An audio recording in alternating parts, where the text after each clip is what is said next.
ఖమ్మం జిల్లా సత్తుపల్లిలోని ఓ ప్రైవేట్ హాస్పిటల్లో దారుణ ఘటన వెలుగు చూసింది.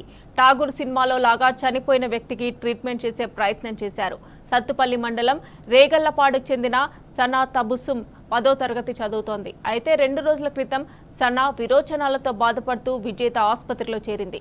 అక్కడ చికిత్స పొందుతుండగా ప్లేట్లెట్స్ తగ్గి బాలిక మృతి చెందింది. కానీ వైద్యులు మాత్రం బాలిక పరిస్థితి విషమంగా ఉందని మెరుగైన వైద్యం కోసం ఖమ్మం తరలించే ప్రయత్నం చేశారు. అయితే అప్పటికే బాలిక మృతి చెందినట్లు గుర్తించిన బంధువులు ఆసుపత్రి వద్ద ఆందోళన చేశారు. చనిపోయిన పాపకు వైద్యం పేరుతో తమను మోసం చేశారని తల్లిదండ్రులు ఆగ్రహం వ్యక్తం చేశారు.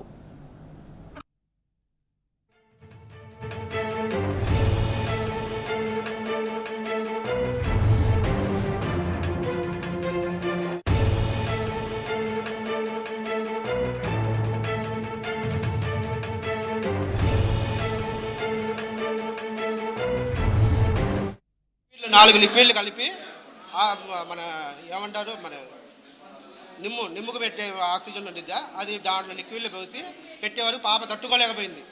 అప్పుడు దాకా మంచిగా ఉన్న పాప ఆ లిక్విడ్ పెట్టిన తర్వాత పాపకి అట్లయింది.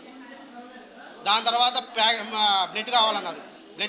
ప్యాకెట్ల కోసం నేను బ్లడ్ బ్యాంక్ కాడికి వెళ్ళాను. బ్లడ్ బ్యాంక్ కాడికి వెళ్ళి అప్పటికే డాక్టర్ గారు మళ్ళీ ఫోన్ చేసి మా వాళ్ళు ఫోన్ చేశారు. డాక్టర్ గారు ఈసీజీ తీపియాలి, తర్వాత స్కానింగ్ తీపియాలి అది అన్నారు. స్కానింగ్ తీపిద్దాం అనుకున్నది నేను వచ్చేవరకు ఈసీజీ తీశారు. మళ్ళీ సీరియస్గా ఉందని చెప్పి మళ్ళీ అక్కడికి తీసి వెళ్ళిపోయారు. మా పాపగా కారణం ఆయనే. పాప చనిపోయిన తర్వాత కూడా మాకు చెప్పకుండా వెనక నుండి తీసుకుని వచ్చి అంబులెన్స్ ఎక్కించారు. దీన్ని న్యాయం చేయాలి, మీరే న్యాయం చేయాలి. ఉస్మాన్ పాషా తల్లి పేరు సబీహా. ఎన్ని రోజులు జ్వరం? అసలు జ్వరం లేదు సార్, మోషన్స్ అందులో మొన్న స్కూల్లో ప్రోగ్రామ్ జరిగింది, డాన్స్ చేసి అది కూడా ఆక్సిజన్ కూడా కాదు, అది నిమ్ము తీసి ఉంటుంది కదా, దాని కంట్రోల్ బాగా ఇబ్బంది పడ్డది.